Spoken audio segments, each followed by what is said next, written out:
why you driving him? He's my boss. Oh, I see. That's why you driving him around. You half a nigger yourself. I understand why my associate is being held, but what exactly am I being charged with?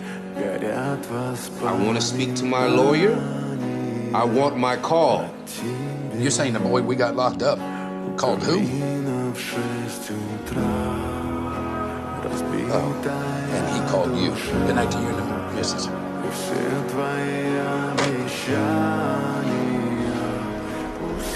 What? Cut him goddamn loose. That nigga what hit me! You keep your goddamn job, then you do what I goddamn tell you to do!